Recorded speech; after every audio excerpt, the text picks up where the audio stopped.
Sometimes the most unsettling truths don't lie in the future. They're buried in the past, hidden in sealed archives, buried in ancient texts, whispered behind closed doors. Forgotten reports, missing witnesses, and strange alignments between Eastern philosophy and declassified intelligence suggest a deeper pattern. Reincarnation isn't just myth or metaphor, it may be observable. Not just a belief, but a phenomenon studied in silence. Certain leaks, lost manuscripts, and covert operations point to a disturbing idea. The real interest isn't in the Earth itself, but in what leaves the body after death. This investigation follows a trail through forgotten history, classified experiments, and suppressed knowledge. Because what if we're not who we think we are? What if something older, something being watched, has been hiding in plain sight all along? When death is not the end, a military incident that changed everything. Morning of April 12, 1987. White Sands Military Proving Ground, New Mexico. An infrasonic boom swept over the desert. Monitoring equipment at the base recorded a brief but sharp spike in background radiation. 6 seconds later, magnetic stability is disrupted in the local zone. 4 more seconds later, signal disappears. Ground surveillance stations immediately sent an alarm message to the command post. The object disappeared from radar. No crash, no explosion, no landing, just disappeared. Less than an hour later, a reconnaissance team was sent to the suspected location. 4 servicemen in protective suits, 2 radiochemical monitoring specialists, 1 operator with a soil spectral analysis device. When they arrived, there was no indication of the presence of equipment. No debris, no traces of metal, no signs of burning. And only after a more thorough examination, it became clear that they were standing in a place that had changed at the molecular level. A hemispherical crater gaped in the sand. Its walls were charred, but not from fire. The rock layers seemed to have been fused together, as if a high-precision thermal instrument had been at work, burning out the shape with surgical precision. Around the crater there are prints that don't look like footprints, elongated depressions as if something heavy had been dragged along the ground, or someone. At first the military thought it was a secret exercise, perhaps testing a new aircraft, but soon something strange began to happen. The first soldier, Private First Class Jeremy North, reported hearing unidentified sounds in his headphones that sounded like human whispers. He removed the headset, but the sound remained. It seemed to be coming from underground. 15 minutes later, another member of the team, technician Brian Marshall, froze on the edge of the crater. He stared into space and did not respond to commands. Later, when he was pulled away and brought to his senses, he said he had seen the figure of a woman. She stood inside the crater, looked straight at him, and spoke the words he had heard as a child, the exact words his mother had spoken 3 days before she died. None of the instruments registered anyone's presence. The group was urgently evacuated. All recordings of their conversations were confiscated. 2 days later, a closed meeting was held at the Central Command level. The case materials were classified as secret and given the designation Astral Activation, Case 1. Later in the documentation, the abbreviation R-code will appear, related to the study of transitional states of consciousness in contact with the UAP phenomenon. The phrase will be underlined in red marker, memory outside of time. But the most disturbing thing happened later. A week after the incident, one of the group members, Lieutenant Freeman, was hospitalized with symptoms of acute mental disorder. He could not sleep and claimed to be in 2 bodies at once. In one, he was lying in a ward. In the other, he was sitting on top of a hill in Tibet, waiting for someone. He accurately described the landscape, the temple, even the interior of the sanctuary. Amazingly, a month and a half later, satellite photography of one of the high mountain areas in India confirmed that there really was a similar structure there, which had not previously been shown on any map. Another participant, the same technician Brian Marshall, after leaving the Army, unexpectedly entered the university and defended a dissertation on Eastern philosophy. In his work, he argued that human consciousness is not a closed system, but a node connected to a continuous information flow that does not disappear after death. He called this the Chronicle of Return. His manuscript later fell into the hands of independent researchers from the Gateway Project.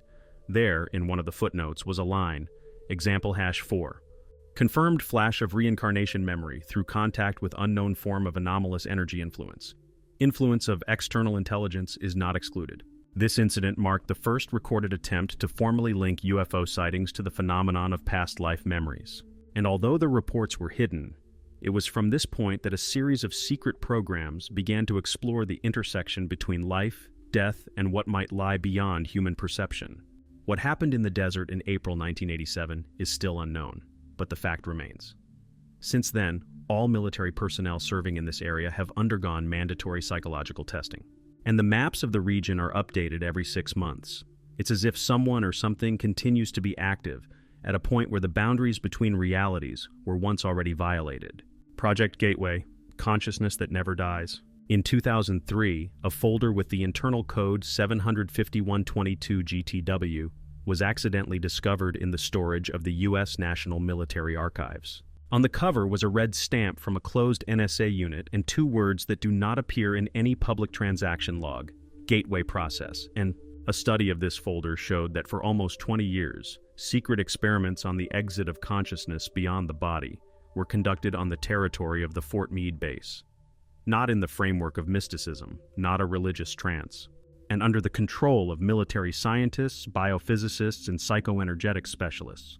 The Gateway Process was launched back in 1978. The project was led by Lieutenant Colonel Wayne McDonnell, a man with an impeccable service reputation and access to all levels of top-secret programs. Its purpose is to find out whether altered states of consciousness can be used for reconnaissance, communication with unidentified objects, and most importantly, for understanding the nature of life after death. According to the report, the first phase of the experiment involved deep sensory deprivation, then exposure of the brain to low-frequency sound pulses. Later, binaural signals were added to this, a special frequency at which the hemispheres of the brain enter a synchronized state. The effect was unexpected.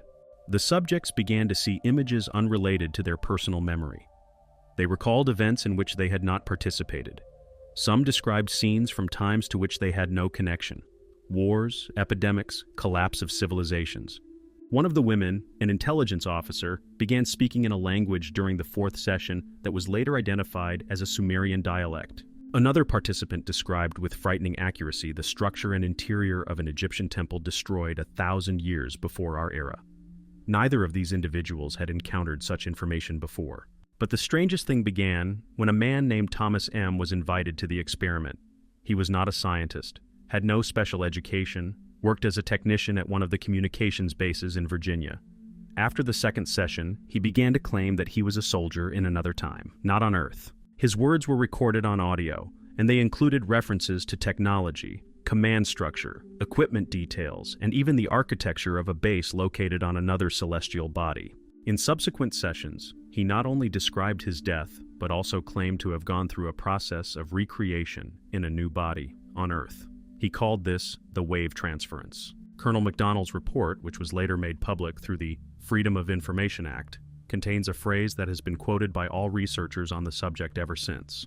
Consciousness is not a product of the brain. The brain is an interface. Consciousness is continuous energy, looped into the multi-layered structure of the universe. He called this structure the coincidence matrix. What does this mean? McDonnell argued that the universe is not an infinite space, but a hologram in which each element contains information about the whole. And if this is so, then memory, experience, and personality do not disappear with the death of the body. They are stored in the structure of the field. Moreover, there is a way to connect to this field, consciously, and perhaps this is what those whom we call aliens do.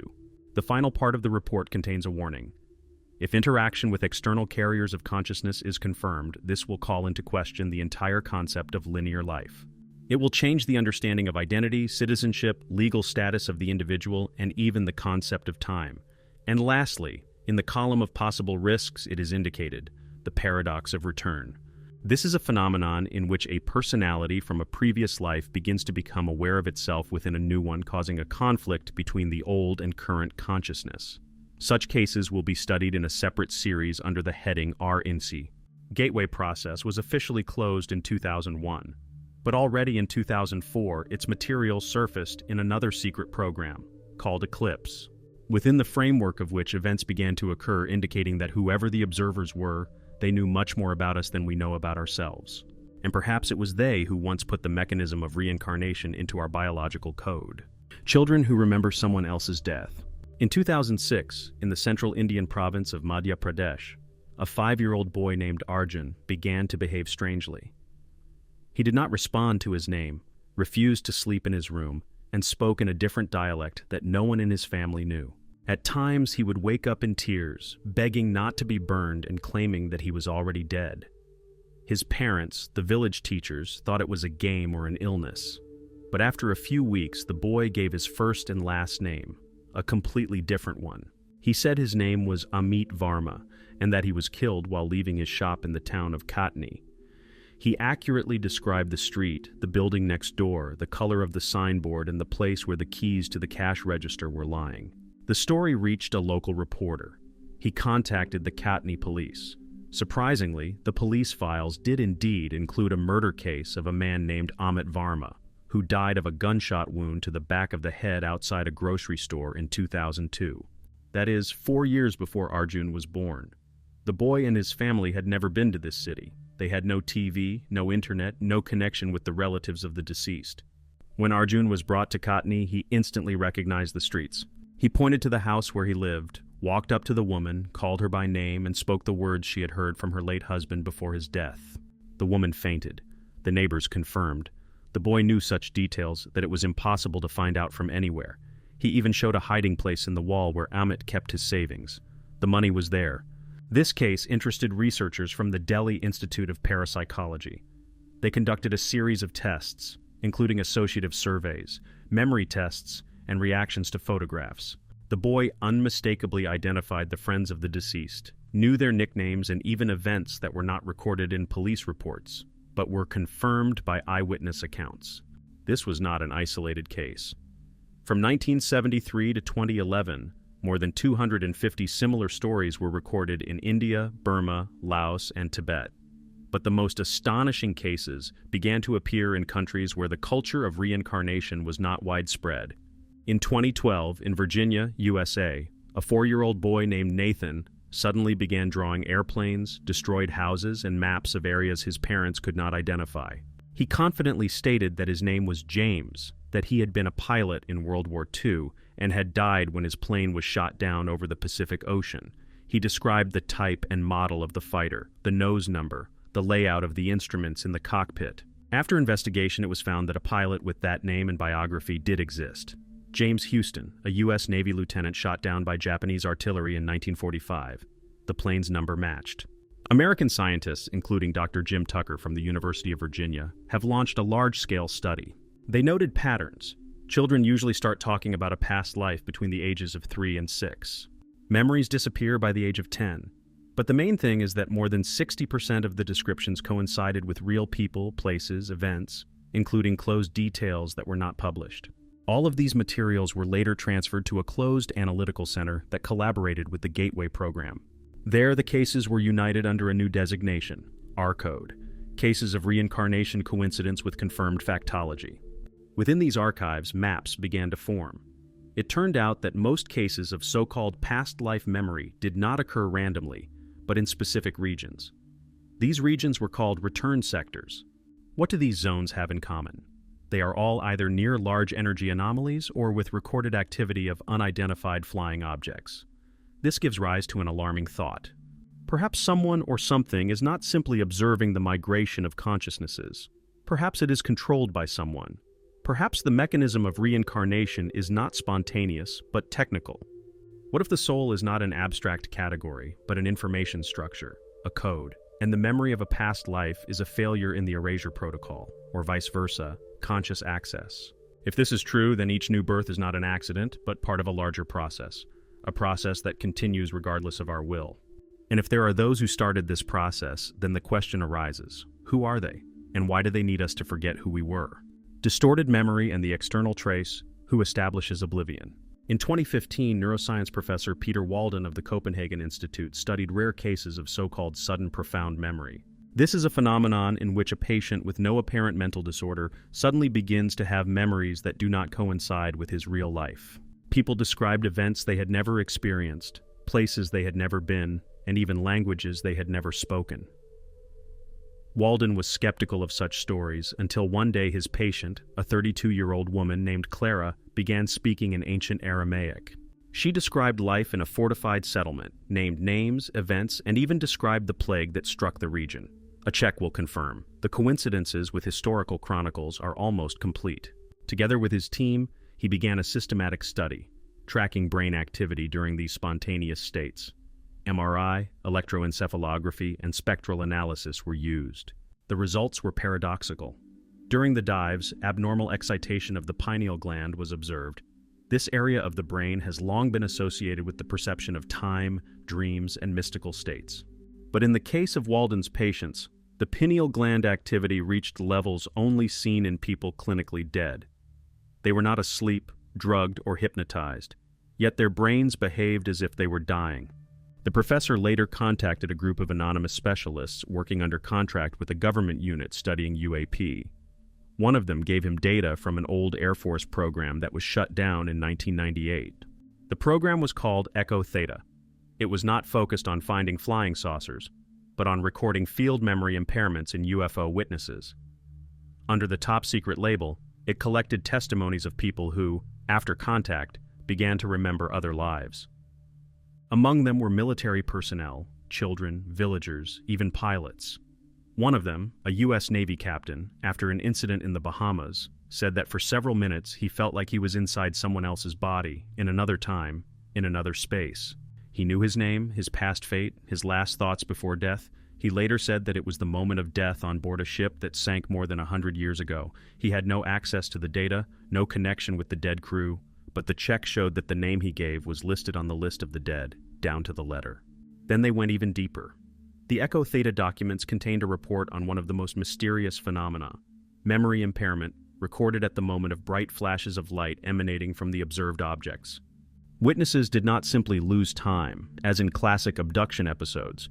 They reported a feeling that someone was digging around inside them, changing the structure of memories, erases, replaces, sews in new images, and sometimes leaves old ones, those that do not relate to this life. Based on these data, a risky but logical thesis was put forward in the mid-2000s. What if the process of reincarnation includes a stage of forced memory erasure? What if this is not a spontaneous phenomenon, but a controlled one? And what if the failures in which children remember previous lives are not mysticism, but errors in the cleaning algorithm? And UFOs and those who control them are not just observers, but operators of this process. Within the Echo Theta program, the hypothesis of the existence of a structure, provisionally called the nullification level, was considered. It is an invisible zone, not physical but rather energetic, through which consciousness is thought to pass between lives, and in this zone, outside interventions are possible. A similar concept is found in the Tibetan Book of the Dead, which describes the Bardo state, a transition in which the entity faces illusions, fears, temptations, and choices. Perhaps in modern terms, this is a state of loading a new personality with an attempt to reset the previous one. But if the erasing process can be disrupted, that is already a technology. And if there is an erasing technology, then there must be a restoration technology. In 2017, as part of a report on extending budget funding for the Special Intelligence Program, one of the officials involved in the closed-door discussion uttered a phrase that was not included in the minutes. It was remembered by an employee of the surveillance group. The quote was, "They don't just look down on us from the sky, they are our administrators. And what we call life is just one cycle in a long chain that someone has already started many times." If this is true, then the question becomes different. Not who we are, but who we were and who decided that we cannot remember this. Reincarnation as a mechanism, ancient doctrines, and dictionary of another science. For thousands of years, different cultures have described the same images, symbols, and stages after death. They were separated by continents, eras, and languages, but the similarities were striking. The Tibetan Book of the Dead, the Egyptian Book of Coming Out, Greek myths about the rivers of oblivion, Vedic ideas about the transmigration of the soul. They all spoke of a path after death, of some kind of judgment, of purification and return. In Egyptian tradition, the deceased is met by the god Anubis, who weighs his heart on the scales of Maat. If the heart is heavier than the feather of truth, the soul is devoured by a monster. If it is lighter, it continues on its way. In Tibet, the soul after death goes through 49 days of bardo, a transitional state between incarnations. It is tempted, frightened, tempted. If the entity realizes the illusory nature of these images, it can break out of the cycle. If not, it returns to a new body. In all these descriptions, one common idea can be traced. Human consciousness does not die. It is transformed. But the key difference between ancient doctrines and the modern scientific approach is in terms. Was previously called the soul can today be designated as a structured form of an immaterial information field. What was called karma is perhaps a set of energy patterns fixed in the field, and memory is a fragment recorded in a holographic matrix independent of the brain. It was this concept that was first attempted to be formalized in 1996 by a Japanese private scientific initiative called Project Revolver. The participants, who included linguists, physicists, and researchers of Eastern philosophy, sought ways to synthesize the languages of ancient texts into a unified system of concepts. They created a kind of transition dictionary, a set of terms describing events after death without reference to religious dogma. One of these terms, the path of restart, did not mean birth, but rather the moment of return, in which consciousness chooses a scenario, a body, a context. They argued that this choice is not made at the level of desire, but as a result of a natural energetic resonance. If consciousness carries certain frequencies, it can only be embodied in a context that coincides with them. Thus, poverty, suffering, genius, loneliness are not a punishment, but a point of attraction. A recall effect occurs. The universe returns you to where you have already been. But even stranger was the term they borrowed from Tibetan teachings and reformulated into a technical analog. It was called the imprinting node. It is the moment when consciousness encounters such a strong emotional or mental impulse that the image persists even after death. These nodes, according to researchers, can manifest as inexplicable fears, habits, and predispositions in new lives. Later, the materials of the Revolver Project were partially leaked to independent academic publications, but most of their archives disappeared. The researchers claimed that they were approached by representatives of the Japanese. The Ministry of Defense demanded that the activities be stopped, citing the threat of data leakage related to possible mind control. One of the project participants, Dr. Hideo Matsumoto, left a manuscript after the group disappeared, in which he formulated a frightening assumption. He wrote that the mechanism of rebirth is not a spiritual process, as is commonly thought. It is closer to a technological one, programmed, cyclical, controlled from the outside. And such elements as the choice of body, time, and place of birth do not depend on a person. They are appointed. He did not say by whom exactly, but he left a phrase that formed the basis of his entire concept. We are not born into this world. We are appointed here. If we accept this point of view, then reincarnation ceases to be a philosophical hope. It becomes a system, and any system can have failures, errors, and interventions. And then it becomes important not who you were, but who brought you back, and why. Contact with someone who first observes and then embodies. In 2018, in South America, in a remote area on the border of Peru and Brazil, a group of researchers studying local shamanic practices recorded a case that was later included in a classified report by the European Network for the Study of Border States of Consciousness. It was an episode in which ritual, contact with an unidentified object, and a vivid memory of a life unrelated to the participant in the ceremony merged. A man named Lucas, 40 years old from Sao Paulo, had no mental disorders, did not practice spiritual practices, and came to the jungle for the first time to undergo the ayahuasca ritual. He expected hallucinations, fears, perhaps emotional outbursts. But instead, he said, he found himself in the body of another person. He knew his name was not Lucas. He saw hands burned by acid, a sandy plain around him, tall metal columns, and he felt the memory of not one life, but several at once. He described living through moments of death, not just once, 10, 20. He claimed to have seen the moment of memory downloading, heard a voice giving him instructions, and felt himself being sent back, not to heaven, not to hell, just to a new shell. He called those who did this watchers, not gods, not demons, but beings who controlled the system of reincarnation, managing the cycles like an engineer manages a machine. His story would have been taken as an ordinary vision under the influence of a psychoactive substance.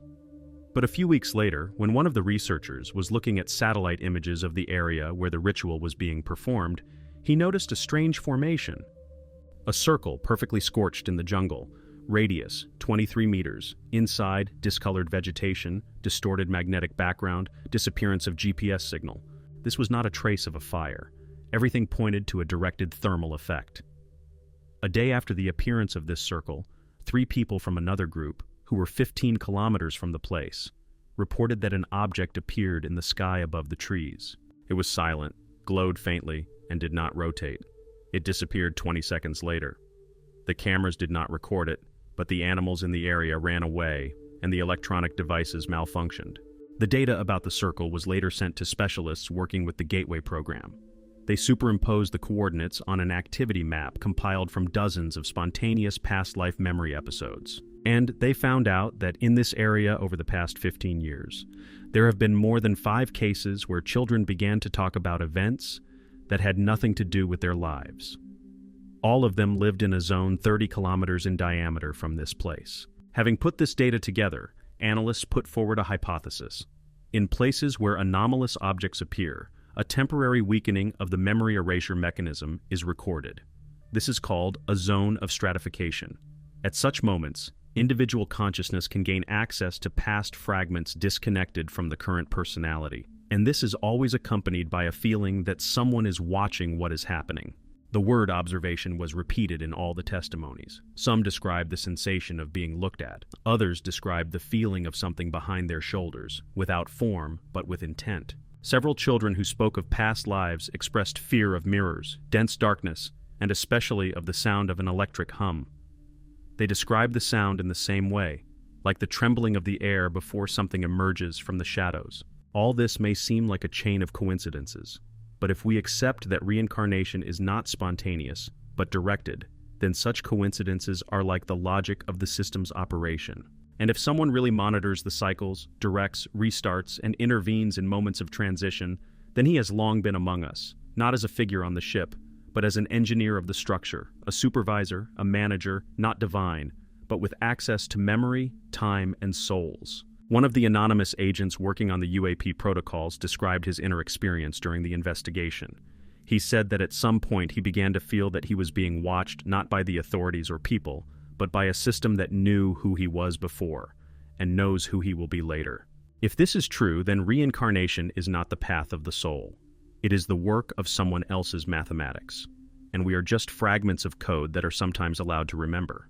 They return before us who came before people but remembers through us. Almost all ancient texts, from the Indian Puranas to the Sumerian cuneiforms, repeat the same idea. Humans are not the first, and perhaps not the main link in the chain of reason. There is someone who came before, who had the technology, the understanding of the laws of time and space, and whose influence is still felt today. But what if they didn't just leave traces behind? What if they left us behind? Or more accurately, fragments of themselves inside us? In 2010, archaeologists exploring a site in the Göbekli Tepe region of Turkey discovered a carved stone with an image that had long eluded decipherment. The stone was decorated with more than just abstract symbols. There were carved figures of people with elongated skulls, surrounded by spirals similar to the DNA chain. Some figures had an eye on their foreheads, surrounded by a ring. One of the symbols almost literally repeated the Tibetan designation of the word incarnation. These stones are more than 11,000 years old. They are older than the pyramids, older than Sumer, older even than the first cities. But why did primitive people who did not have writing depict scenes that were clearly beyond the scope of their everyday life?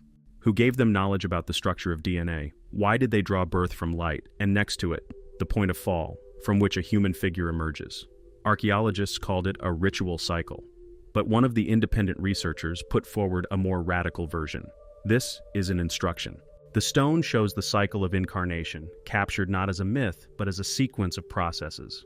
This hypothesis again echoes the concept of conscious reincarnation associated with external intervention. Researchers of the Gateway Project back in the 80s spoke about the presence of repeating patterns in trance states. People described identical rooms, identical technologies, and the same figures accompanying them during the transition between lives. These figures were tall, with elongated skulls, and always stood at a table or panel surrounded by glowing symbols. Are these brain archetypes or real experiences? Several of these descriptions were later compared with data on supposedly observed beings during UFO contacts. The pilot's reports featured the same images: thin, hairless, with large eyes, but not aggressive.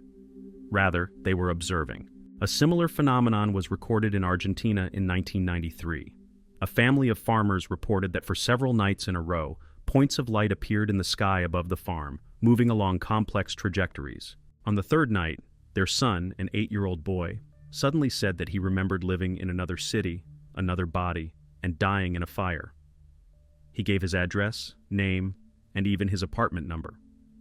When journalists checked the information, everything matched. A person with such data died 8 years ago. The boy had never been to that city.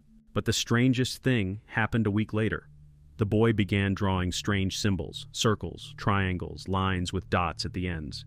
His mother decided to show the drawings to a linguistics specialist. He immediately recognized them. The symbols were similar to those carved on the walls of Göbekli Tepe, and although 11,000 years had passed, the structure was repeated with frightening accuracy. Coincidence?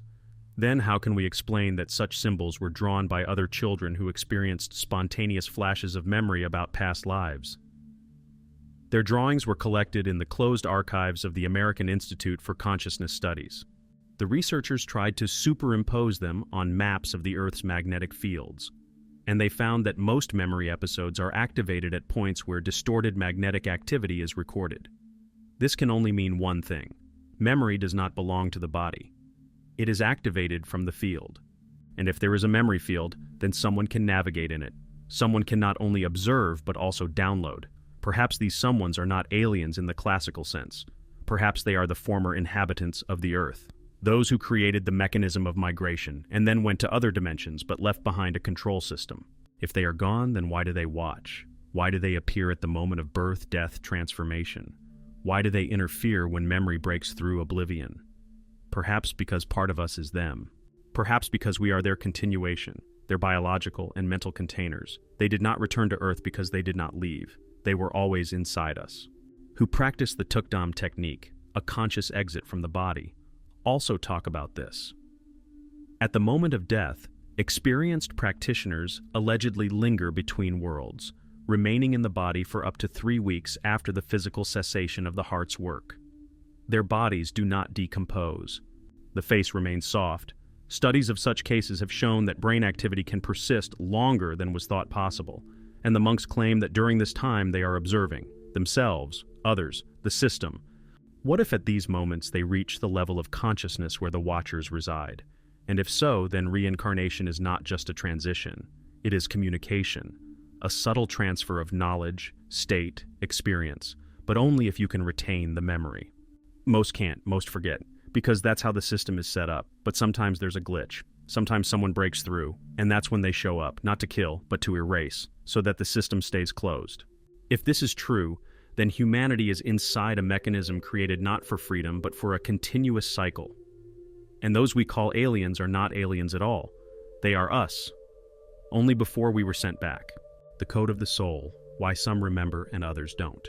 When it comes to reincarnation, most people imagine it as something mystical, spontaneous, and equal for everyone. The soul leaves the body, goes to another dimension, then returns again, having forgotten everything that was before. But if the system of reincarnation is truly universal, why do only a few remember their past lives, while the remaining millions go through this path in complete ignorance? What distinguishes those who remember?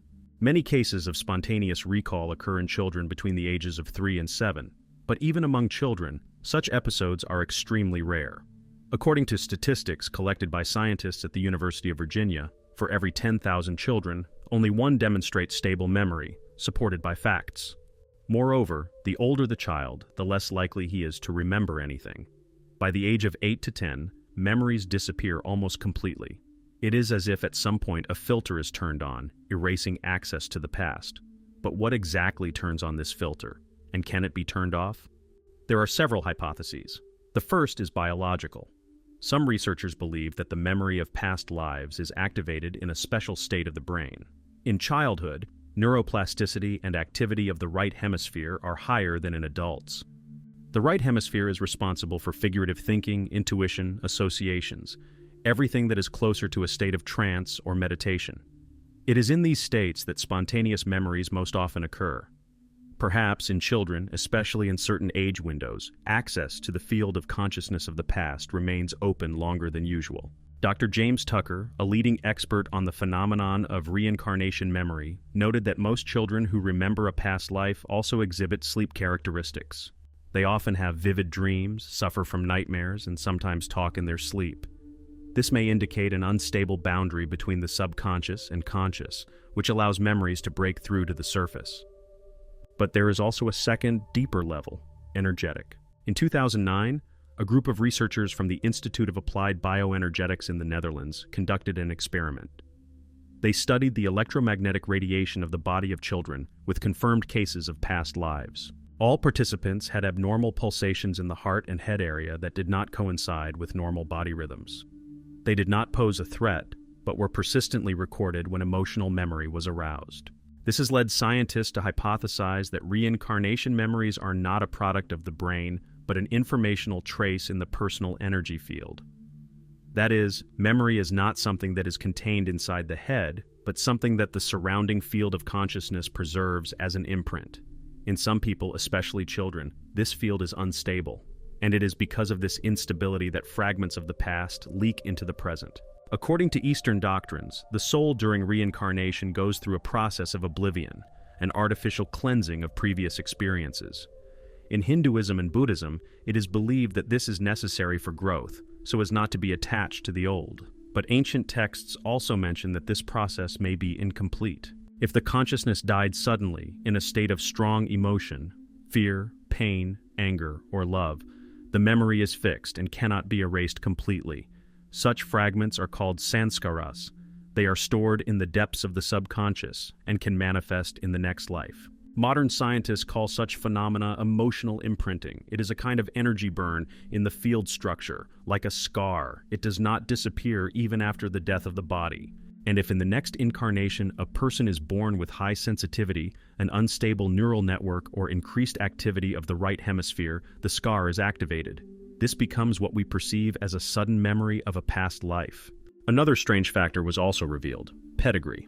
Research in India and Sri Lanka found that children who showed past life memories were 68% born into families with a history of unusual dreams, visions, or mystical experiences. Some parents claimed that they themselves felt something similar in childhood, but forgot it with age.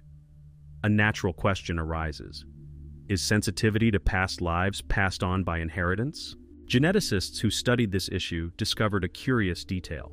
Some children who recall past lives had a rare mutation in the gene responsible for processing dopamine and serotonin, neurotransmitters associated with the perception of time, emotions, and memory. Although this mutation is not directly linked to reincarnation, it does indicate a heightened sensitivity of the brain to internal signals. This means that such children may be biologically predisposed to perceive non-material information. Perhaps there is some kind of soul code, a combination of genetic, energetic, and neuropsychic parameters under which the erasure of memory does not work completely. And something is written into this code that gives a chance to see what others do not see. If memories of past lives are capable of breaking out on their own, then a natural question arises. Can this be provoked intentionally? Is it possible to learn to remember rather than wait for the memory to manifest itself? And if so, why is this so carefully ignored in official science? The first attempts to activate memory were made by the Tibetan and Indian schools, especially those who practice so-called remembrance through death. This is a practice in which a monk in meditation experiences an illusory death, going through the stages of decay, peace, emptiness, and a new incarnation.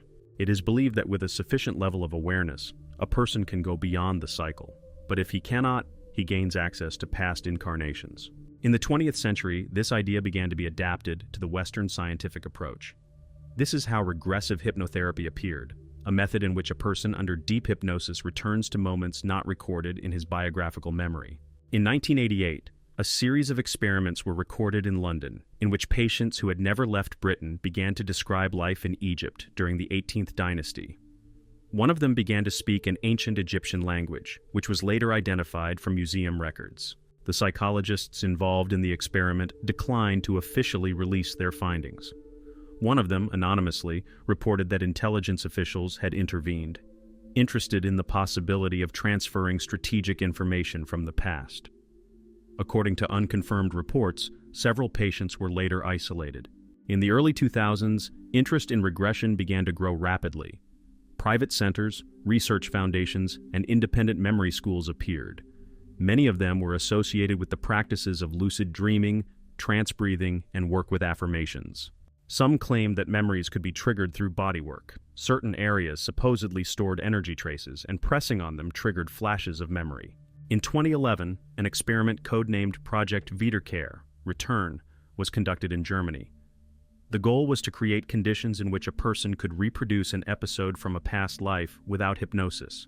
Participants were offered sounds, smells, phrases, and images based on ancient texts. Combined with sensory deprivation and complete silence, something unexpected happened.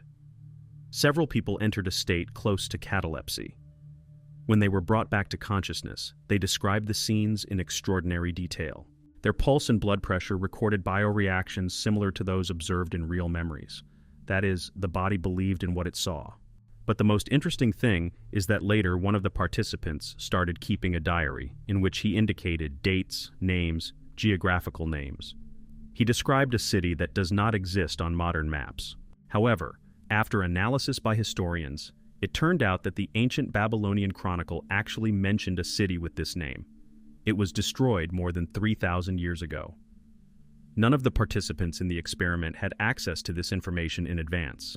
Can a memory be faked? Certainly. But when the information coincides with archival data that the subject could not have known about, the question arises. Or he saw it somewhere, or remembered it. Not as a fantasy, but as an experience. Proponents of the theory of artificial awakening of memory claim that every person is theoretically capable of remembering their past lives. But three barriers stand in the way.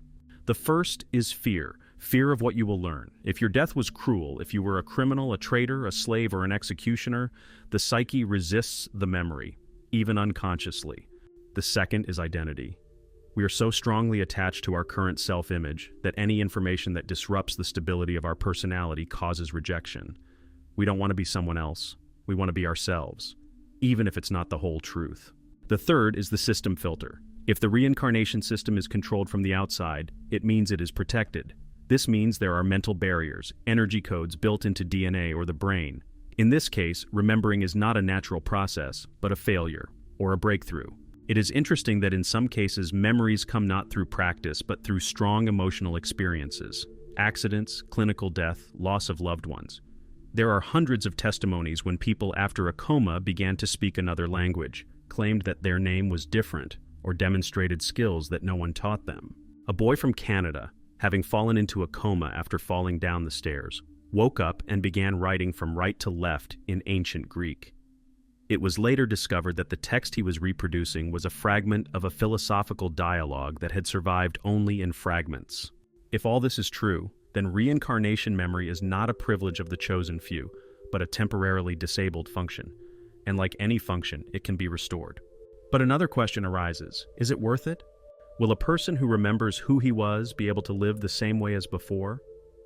Will he want to stay in this body, in this role, in this life, knowing that it is just another mask? Or will this knowledge destroy the personality? Or will it liberate it?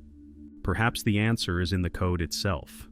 Perhaps the code does not erase the memory of evil, but protects us from ourselves, until we are ready to remember everything.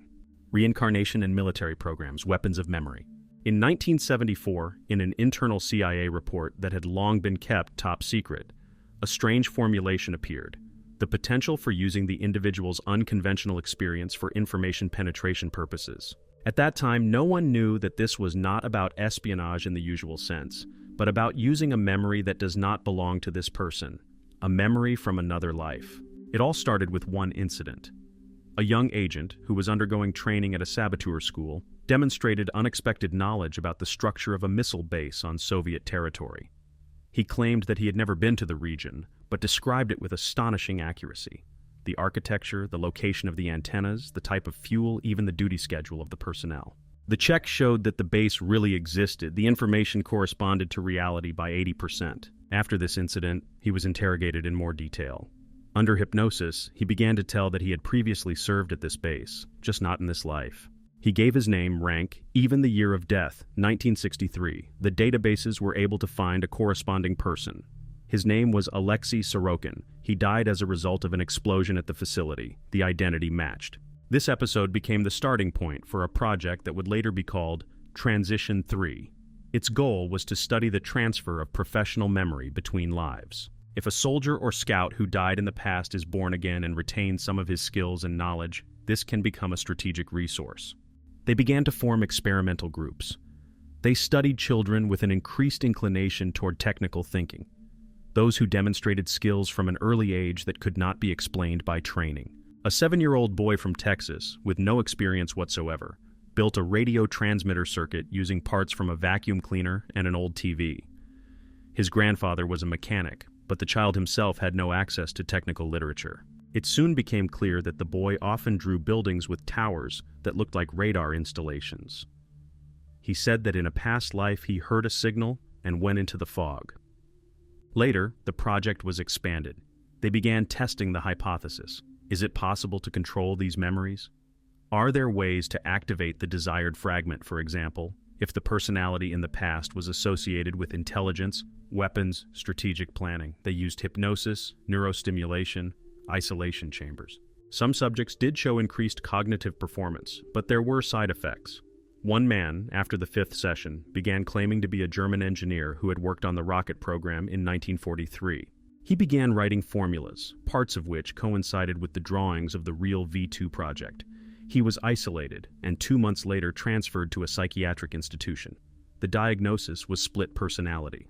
However, the project was not closed. It only changed its code. Since 1982, all work in the U.S. in this area has gone under the roof of private defense contractors. Soon, similar programs began in the USSR. In parallel with the American experiments, the Soviet Union was developing its own program in the 1980s. It was not called the Reincarnation Project. Officially, it was called the Neuroheritage Program. And cases have been studied in which people recalled information to which they had no access. Among them was an engineer from Sverdlovsk who, by his own account, saw in a dream a diagram of an engine that did not exist at the time. When it was reconstructed on paper, it matched the drawings of the German prototype from the 1940s, destroyed in the archives of the Third Reich. Interest was heightened when a boy with a rare hand deformity was born in Novosibirsk. He suffered from seizures, during which he spoke broken German and called himself Becker. This was not just a delirious state. He knew the engine models, the types of steel, and the exact location of the old air base near Leipzig. Historians have confirmed that such bases really existed. Soviet scientists began to look for patterns. They put forward a hypothesis about a persistent stream of consciousness, a certain information substance that, like a magnetic tape, is rewritten into a new carrier. In this case, into a new brain. According to their model, consciousness is not a soul in the religious sense, but a structured clot of data, experience, skills, and instincts. If the recording is not erased at death, it migrates, sometimes by accident, sometimes through a directed channel. One of the scientists working on the program later emigrated to Israel. Under the pseudonym El Mirovich, he published an open report in which he described an attempt to create a pure protocol, a mechanism that would allow elements of one person's experience to be recorded and artificially implanted in another. In essence, it was a prototype of digital migration. He claimed that the development was carried out as part of the work on a new generation of soldiers. The goal is to transfer combat experience, memory, knowledge from veterans to recruits without the need for training. The method allegedly involved stimulating certain areas of the brain in a state of deep meditation, as well as joint immersion in a trance state. The effect was unstable. In some cases, skills appeared. In others, emotional distortions, aggression, depersonalization. According to Mirovich, one of the experiments ended in disaster. The volunteer, who had received the memory of an experienced intelligence officer, began to identify himself not as a test subject, but as his donor. He claimed that his name was different, demanded to be returned to Afghanistan, described the coordinates of the area, combat routes. A week later, he had to be hospitalized. He fell into catatonia, from which he never recovered. The project was closed. The archives disappeared. The participants either left or died under strange circumstances. But the very fact that the same idea was being developed simultaneously in two opposing states cannot be a coincidence. This means that someone else, above the military, above the governments, either directed these studies or observed them. Perhaps to check if reincarnation can be used as a weapon, not a religious one, but an informational one. Because if memory can be transferred, it can also be erased. And if it can be erased, it can be replaced. Today, projects like Gateway, Transition 3, or Neuroheritage are not talked about out loud. But closed scientific forums regularly discuss episodes when people begin to demonstrate someone else's skills without training. Sometimes at the age of 20, 40, or 60, sometimes after an injury, sometimes after clinical death. And each time one motive is repeated, they do not know who they were, but they feel that they were someone. and this someone has not disappeared. If these memories can be systemically activated, then a person is not a goal. He is a tool, and the past is not a memory but a resource. What if you're already dead? Simulation, repetition, and exit point. In 1997, a group of physicists from Chicago published a report on a phenomenon they called a structural mirror. It is a hypothetical model in which the universe reflects not only matter, but also information itself. According to this theory, everything that exists is recorded in some universal matrix, and if so, then nothing disappears, not even personality. Almost 20 years later, in 2015, an experiment with lucid dreaming was conducted at the University of Berkeley's sleep lab. One of the participants, while in a deep sleep, suddenly said out loud that he was here again, and this was the 5th time. Upon awakening, he did not remember what he said. But over the next few days, he began to experience bouts of intense déjà vu, feeling like he was living someone else's life. Soon he began to draw. Endless halls, identical faces, codes that repeated in all his dreams. It was not schizophrenia, not an illness, it was activation. Throughout history, humanity has sought to understand what happens after death. But what if the question is initially posed incorrectly? What if death is not an end or a transition, but simply a repetition? What if you are already dead? In different cultures of the world, there are legends about the eternal return. The ancient Greeks had the theory of the eternal circle. The Hindus had samsara. In Egyptian tradition, it is duat, the space in which the soul wanders until it is worthy of liberation. All these descriptions point to a cycle, but no one says who started it. If you're inside the cycle, who is outside? For decades, researchers into the phenomenon of reincarnation have documented recurring patterns.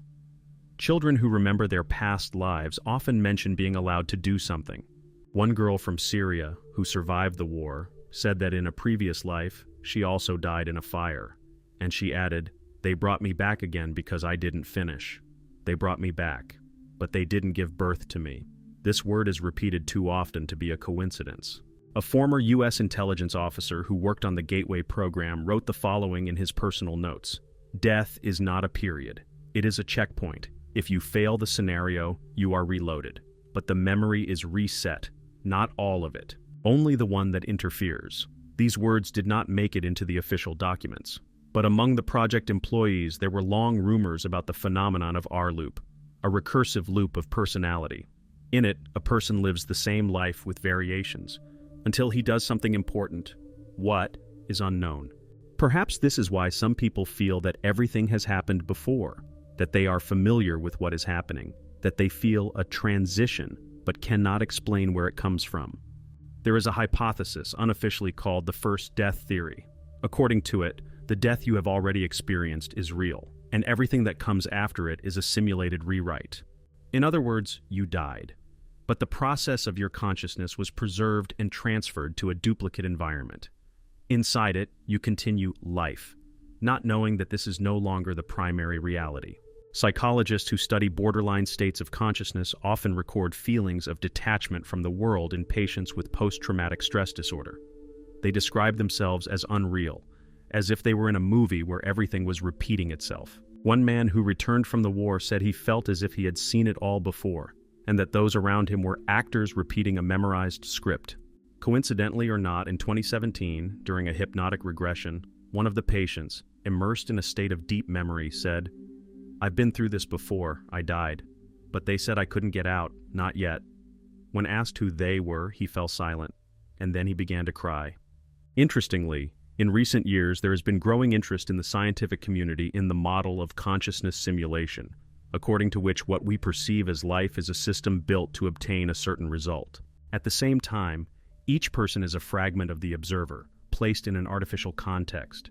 Mistakes, suffering, coincidences are not bugs, but experimental conditions, like in a game, where every failure brings you closer to completing a level. Within this model, the exit point does exist, but it does not open at will, it opens by state. When the observer, you, realizes that he is inside the cycle, stops responding to stimuli, stops getting involved in emotions, stops clinging to the image of the self, the system loses control over it. And then a way out is possible. Tibetan monks called it transparency of the mind. Modern neurophysiologists call it neutral activation of the limbic zone. Esotericists call it enlightenment, but the essence is the same. the system stops holding the one who has realized it. Sometimes it happens suddenly, like a flash, like a click. A person wakes up and understands. Everything around is a dream, not in a metaphorical sense, but literally. He feels that the world is a film, that he is not a body, and that he has already been here. One woman from Japan who experienced clinical death after returning began to see images similar to fragments of past lives. She said she saw the sky covered with fog and a giant sphere from which rays fell. When she looked at them, everything began to repeat itself, over and over again, until she turned away. Later she said, the exit was not up, but inward. The final point in each cycle is always a choice, but it does not look like a fork. It comes as knowledge, deaf, internal, without words. It's the moment when you don't fight anymore. You don't fear. You don't expect a reward. You don't hope. You just understand that everything is finished, and in that moment, you don't die. You remember. Some call it a moment of unpacking. Others call it absolute silence. Some describe hearing music. Some describe being out of body. And some describe becoming everything at once. Reincarnation remains one of the most controversial topics, where the boundaries between science, philosophy, and personal experience are blurred. Cases collected from all over the world do not yet provide a definitive picture, but they point to one thing. The memory of past lives is possible. Maybe not always, not for everyone, and not in full form, but it manifests itself. Sometimes spontaneously, sometimes under pressure of circumstances, sometimes at moments that cannot be measured by instruments. We've looked at the hypotheses, we've compared the evidence, we've seen how this topic connects ancient texts, modern experiments, and personal stories. But there are still no answers. There are only facts, and there are questions. Why do some people remember and others don't? Why does memory sometimes return after trauma? And what if this mechanism is part of something bigger that we don't yet understand? It is too early to draw final conclusions. But one thing is clear. Interest in these phenomena is growing. And even if part of what we heard turns out to be true, it will change a lot. But for now, everyone decides for themselves where the coincidence ends and where the system begins.